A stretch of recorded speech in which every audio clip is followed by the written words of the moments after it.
As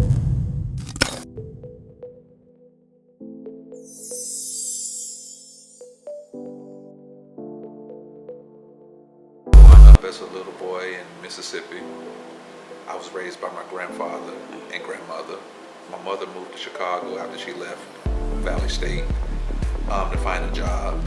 And, you know, my grandparents always taught us what was right to do and what was wrong.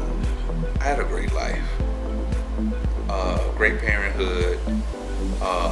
You know, in the summer I would go to Chicago and stay with my mom. But I didn't realize my mother was my mother until I was probably like 6 years old. I called her mom, but I didn't actually know that she was mom, because up until today, I always called my grandparents mom and dad. I just asked my grandmother one day, I said, Mom, why do I call Laura's mom? And she said, because that's your mother. And I was so young, I always thought she was my sister, because my mother conceived me at the age of 16. So I didn't know that she was actually mother. When I finally moved to Chicago after I left the first grade and moved to Chicago for good, I realized that she was mom. You know what I mean? And my dad was never around biologically. And so my mother met this guy named Jerry, and my mother was like, I want you to meet somebody. And we just hit it off instantly. And that's my dad. Unfortunately, both my parents are deceased, have been for quite some time. And, well, they shaped everything about me, honestly. I think I'm a happy middle, half him, half her. But they were very honest, hardworking people. My mother was very unique in who she was as a person, and the love that she shared, and her capacity to love others. My father was kind of a stoic man. Was not always easy for him to show emotion. So I'm glad I got that from my mother. And but he was sweet, and he could be silly,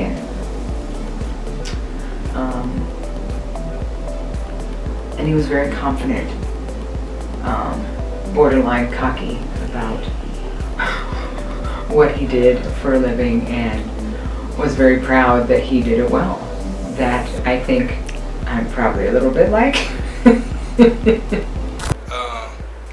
Mainly my father is the real, you know, essence of where it really comes from. But, you know, he teaches you until you become a grown man, and then, you know, you put those things to test and you learn for yourself through experience. Yeah, my father was in my life. No. So he was in my life. You know, it's kind of, you know, our different situations are different. He's always been in my life. I can't say he ain't been in my life, but like he kind of, like, my parents got divorced when I was like 21. So his thing is, like, I've raised you. I feel like you can fend for yourself. So now I'm gonna take care of me.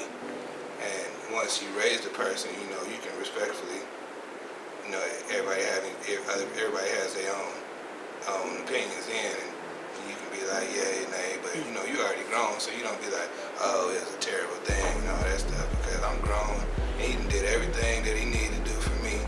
I can't sit up here and be like, oh, but you're gonna leave her now, you're wrong, but you know, he gave me all the tools that I need, so I thank him. Like I had a real father, 100%. I grew up with my parents together until I was about 10, and then they split up. And they finally got divorced, I think 2 or 3 years later, which around the time that we moved to Atlanta, my mom and I. After my dad left, well, I say he left, but my parents split up and I stayed with my mom, and he got an apartment in the same town. We were living in Tifton at this point. I would go over and see him as much as I could, like on weekends usually, or sometimes after school, or he would come over and we'd play basketball or whatever. But then he did leave the state. So looking back, obviously I don't blame him now, but at the time I was like, are you serious? Where are you going? North Carolina? Why? It was a little weird. It was, I don't know. You get used to a certain way of life, and then it's disrupted through no fault of your own. So you just kind of wonder, what to do now. I missed a lot of the father-son kind of stuff, like I don't know, like changing oil in the car. I'm from South Georgia, I say oil, sorry. But then my mom started dating this guy named Jerry, and he was around a lot. He wasn't quite as quote-unquote manly as my dad, so it was a little bit of a different energy in the house. So that was different. I don't know. It was kind of a whirlwind, now that I think about it, from like 10 to 13, and my parents splitting up, and then him leaving, my dad leaving, and then Jerry's there, and we were moving several times, and it was kind of a weird time. So I guess long term, commitment is an issue, because not only the divorce, you're thinking, and the kids, back in kids' minds about divorce, it's like, you try and tell them, oh, this wasn't your fault or whatever, and you didn't do anything to do this. And I know that now, obviously, but it took me a long time into my 20s to actually realize what that meant. I literally had nothing to do with it. My parents hated each other, and I just had to kind of deal with the deck I was given. My father shaped my life in a way where he was the disciplinarian for so many years, and then we became friends. And when we became friends, I understood a lot. I wish he would have been with me a lot longer, because things came up in my life where I wish I could have went back and talked to him, because of the friendship that we created. As when he accepted me as his peer. His influence in my life made me the man that I am today. As far as my formative years, he was a disciplinarian, and like I said, he had a partner in his life, and that partner, she kind of, he would break you down, and then she would come back and she would put the pieces back together. My mom, and I love my mom, that's the way she was, and she loved her sons, as mothers do. And so my dad, like I said, he took us in stages. He took me in a stage where if I got out of hand, I needed to be corrected, I was corrected. And then the paradox changed, and he became my buddy. He became my friend. He became my advisor. So, and that's what I wanted to keep going in my life if I had a son.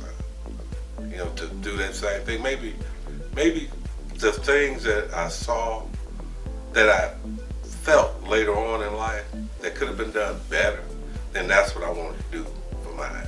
I did not know my biological father. I grew up with my mom, but I did have a stepfather who was present only for a short time. So I do consider myself as kind of growing up in a single parent home. And I grew up with my both parents until I was 18, and then my parents separated, and I lived with my mom. What's odd in having my mom in my life and not really having a father in my life was that I didn't really notice the difference. I came from the Bronx in New York, and a lot of my friends did not have both parents in the home. So to me, it was normal not having a father in the house. It wasn't until I was about 20 years old when I met my best friend, and her father used to pick her up from work, and he would be so excited to see her.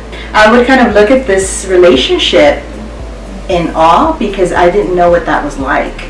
And it wasn't until then that I realized I may have missed out on something big. My dad separating from my mom when we were 18, it affected me negatively. Don't see. It was I would say, to be honest, I acted out more when he left, and I misbehaved, and I made my mom's life a lot more difficult. Just say that. I grew up with my mother, mainly my mother and my grandmother. I didn't grow up with my father. The absentee of my father, I say, is pretty. It's a huge impact for a lot of reasons. I'm not the only child. I have an older brother, and because we didn't have that male presence, there are a lot of things that we have to learn on our own. There's a lot of things we had to discover, a lot of mistakes that we made that we probably wouldn't have made had we had a male figure. And when I say that, I also say that not only did we not have a father, we didn't have any type of male presence. It's a whole lot different when you don't have anything to draw from. For the most part, he was in prison. From what I can tell, just from me, I guess you can say learning who the person is, because it's a difference when you know a person pertaining to the title versus you knowing them for the person that everybody else sees them as. So I got to see him like everybody else saw him. By him not being in the picture, I say a lot of the issues that I've had, that my brother have had, it stems from a lot of not having that type of presence. And because of this, me and my brother end up going two different ways. Me and him, we're like night and day. And because of that, he needed more guidance than I did. I was more so of the, I can watch you make a mistake and I'll learn from your mistake, versus he would go through it. He would have to take the long road. He would have to continue on and up until the point where either you can't do it anymore or it's just very obvious that you need to stop. My parents, when they were together from like 0 to 10, it was really cool because they didn't have those traditional roles of, okay, you're the woman, you're gonna cook and clean, you're the man, and you're gonna get, they both worked actually 2 jobs each. So it seemed to me their philosophy was, we're gonna do whatever it takes to keep this family moving. So if my dad got home early, then he would make dinner. If my mom got home before my dad, then she would make dinner. But they were on the same page as far as how to raise us. Then my parents got a divorce, but it was so incredibly amicable. It was like, well, why'd y'all get a divorce? Because they were, still such good friends. So they gave me an example of a really cool marriage and a really cool divorce, which is kind of unheard of.